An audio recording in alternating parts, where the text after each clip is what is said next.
So starting from the top as usual, apple mint is still going strong. I talked last time about making sure it's staked, netted better next year. Just one layer of netting was not enough, and it starts tipping over. So definitely one to do next year. So the foxgloves have really grown since last month. Loads and loads of Sweet William seedlings, self-seeded, self-sown Sweet William there.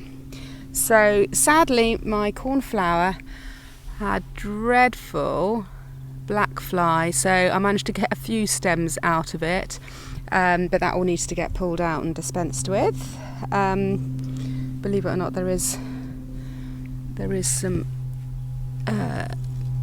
foxglove down there somewhere. More foxglove, so yeah, really need to get this weeded before, so that give the foxglove a bit of breathing space. But yeah, they're going well. So as you know, there's not a lot that happens along this border. It's full with bits and pieces, most of which are looking quite sad now anyway. The Arigarun loves it here, mind, along the top of the wall there.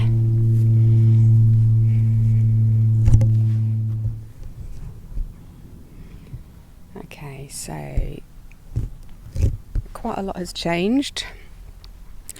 First glance, things looking fairly sad at this end of the garden, which is usually my early summer garden. Let's start on the left hand side. Okay, so interestingly, my Dahlias, which I was kind of hoping was going to be biennial, has decided it's going to flower. So this would have been sown in June, planted out in August, and here we go. So maybe I should be treating it more as a hardy annual to stop it flowering like this, because I was hoping this was going to be flowering next summer, not now. And the Sweet Williams are coming on nicely. The Snapdragons, surprisingly, have had a second, really quite a nice strong flush. I've picked quite a lot of these this week. Some of the white ones were enormous. The bits and pieces bed is looking pretty good. Sort of cutting quite a lot of things of those for drying. And another Sweet William bed here. So the biennials are looking pretty good. Okay, let's turn and look at the other side. So the clary sage, to be honest, is done and dusted. I might pick off a few for drying, but that really needs to come out. More Sweet William there. I think I'm going to be overrun with Sweet William next year, but I've got quite a few early summer weddings, so fingers crossed they'll do their stuff. So in here, last month we had the calendula, which has been pulled out, and I direct sowed some phacelia. Obviously, a lot of thinning out is required, but yeah, it germinated within a matter of days. The scabious is still looking good. Keep having to deadhead of ones that haven't been cut. Just love this dark night. And then I've got some pink, lavender colour and white. And then the Nigella here is pretty much at its end. It's quite nice to use in a wedding for somebody last week, or a florist's order last week that wanted some blue, and then the rest of this I'm going to be cutting for drying. The Gypsophila Covent Garden, I'm just going to save some of this for seed, see if I have any luck with that. I'm going to pop that in a bag. Okay, so let's move down to the other annuals area.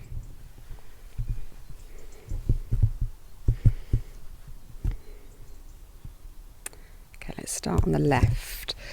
So the Rudbeckia are looking fab now. They don't have to take their time, but look at these Sahara, Rudbeckia Sahara, these lovely kind of bronzy, dark tones, browns, burnt oranges, fabulous. And then there's also some cherry brandy in there, which I cut as well. I don't seem to have much luck with them acting as a perennial, which they're supposed to, so I do these every year. They do take a long time before they actually start flowering, but yeah, compared to last month, looking great now. Really good autumnal colours. And I managed to get on top of the caterpillars on the Hesperus. lots of weeds in here, but there's also a lot of hesperus. So yeah, so it's all looking really healthy at the moment. So ready for early next summer. Obviously needs a weed. And then I've also had a go at the Ami. Okay, so this bed had my Ami in last year, which not intentionally, but basically it did go to seed. So a lot has self-sown, but of course I didn't know that it was going to self-sown. So I also did some direct sowing. So I did 3 rows, 3 rows of direct sowing as well. And then I had a real good go through this week, and just to try and tidy it up, because there was like clumps here and bare patches there. So it will still need some thinning, but I've got 3 fairly decent rows there, I hope. And then I put some in modules, some of the leftover seedlings into modules as well. So I've got those in reserve or can give away. So I'm coming down with Ami at the minute, which is quite unusual, but it's a nice problem to have. Okay, right, I'm being very careful with my wasp's nest. So there's a wasp's nest down here in the hole in the ground. This had me this week. There they go, in and out. Fine if you just keep your distance. And then the zinnias looking fabulous. Coral Beauty, and then Giant Dahlia mix, but it's turning out to be Giant Dahlia red just about, but never mind. So I've only just noticed this, and I've for the life of me just forgotten what it's called, but I moved some clumps of that to various places in the garden last year, so we'll see if they pop up. Biddens, I thought I'd got rid of most of this, but it's popped up again, so it's a bit of a thug, so I need to keep that under control. And then the other thing I'm quite proud of, and I need to take more cuttings of, so we've got this bog sage here, which is just so unusual to get a blue flower. So it is a salvia, and yeah, it's done rather well this year. So I'm going to take some more cuttings. I actually got this from Georgie Newbury when I was on one of her courses last year. Took some cuttings with her blessing, and yeah, she did say that it needs plenty of space, but it's rather nice. Okay, so going through the sweet pea arch down to the perennial area, which looks slightly tidier than it did last time. Okay, so this is the allium bed, which the Dahlias is rather miniature, not quite sure why. So that really hasn't grown that much. The bells of Ireland look a little bit sickly, still looking green on the top. Possibly lack of water, because I don't water anything. They just have to make do. And a load of greater quaking grass is popping up here, so I'm just gonna have to keep on top of that because it is taking over a bit. The Nicotiana on the other side has been cleared. We've got some cosmos and Thalaspi. Bits of Thalaspi, again a florist wanted a load of this last week, and I'm just let that self-seed. It seems to do much better that way, and then I spot the seedlings and put them somewhere together. The amaranthus is looking good. Again, I've cut quite a lot of that, and the red velvet curtains probably on its last legs.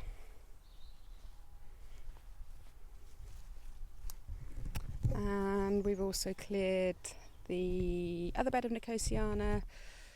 These cosmos are still here. I do love my cosmos. And the honesty, again, has recovered from that, from the caterpillars. So, yeah, looking fine now. So that's all going to be pretty good.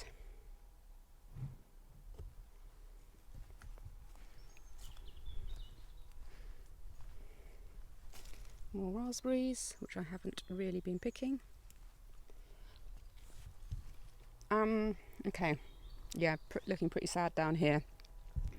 Achillea, mainly gone to seed. Verbena bonariensis, that's looking okay. Biddens, I need to pull more of this out to give the catenach a chance to breathe behind it.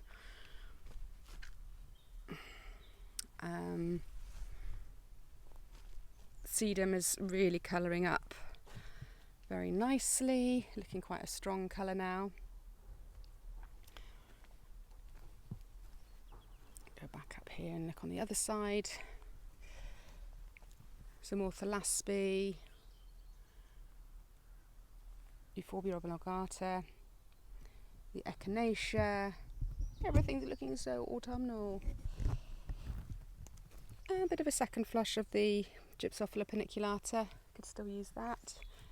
Gooseneck loosestrife, yeah, that's gone past it. Oh, need to mind my shadow.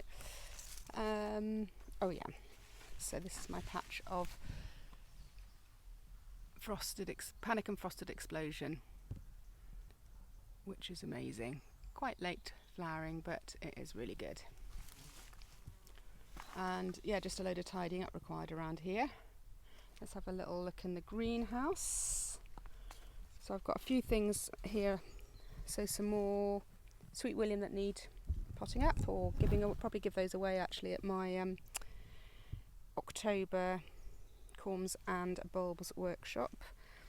Same with the corncockle, these could also be overwintered, and I can give them away to my Ceta vase. So these are the Ami that I transplanted from the self-sown versions up in the bed that I showed you a moment ago. And yeah, greenhouse is starting to fill up. So we've got lots of hardy annuals. So we've got some salvia looking pretty good. I've got some melope that needs potting on there. This looks like cornflower, or is it corncockle? It's corncockle. Corncockle, cornflowers, tiny bit of larkspur. Germination wasn't great. More Ami. I think I'm going to be coming down with Ami, and then I've taken some cuttings as well of things. I need to do some more cuttings actually. And I've got more things up here, melope. I can't see what that is over there. Sweet peas.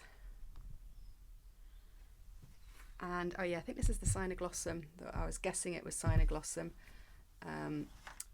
from that self-sown up in the beds. So I've potted a load up, and then just let's hope it is Cynoglossum, and let's hope I haven't potted up 80 weeds.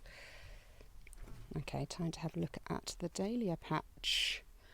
But in the meantime, exciting times, because fingers crossed it's not going to pour with rain tomorrow, but we're supposed to be doing a bit of concreting here. So I've got the base to a new greenhouse, and then we're just going to do a bit of shed moving, and we're going to have some to free up a bit of space in the garage. But that should look a bit different next month. Okay, so let's have a look at the dahlias in my neighbour's orchard, which they kindly let me use.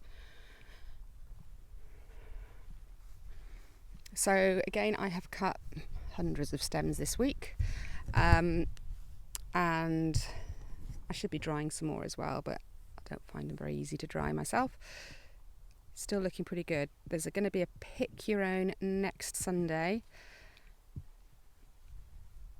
So yeah, people will be able to fill their buckets with whatever they want, including all these dahlias if they want them. So because I've been using them obviously a lot more this year, because the situation has been slightly different, it's been really good for them. So they've just kept coming. The stems are getting thinner now, as they do towards the end of the season. This white aster this was one of the first to come out, so the stems are really quite dinky now. And again, I know I should, but I just don't seem to have the time to feed things, so they just have to make do. I'm sure they'd benefit from a load of feeding as well, and that would make them a lot stronger.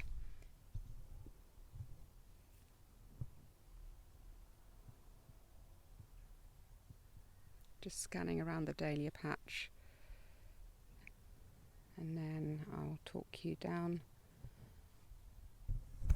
the dried flower area, mainly dried flowers. So I've got helichrysum here, monarda. Hopefully I'll get a chance to cut some before the rain tomorrow. So really important to try and cut them, keep the flower heads as dry as possible. So the statice is all looking fab still. The phloxdromundae here has not been great. I think you just need something a bit stronger because you've got the dahlias on one side and something tall on the other side, so they're a little bit weedy.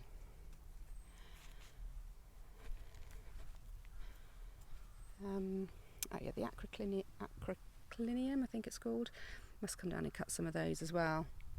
They've been pretty good. Not one I've done before, but I'm just cutting these for drying because they're quite small.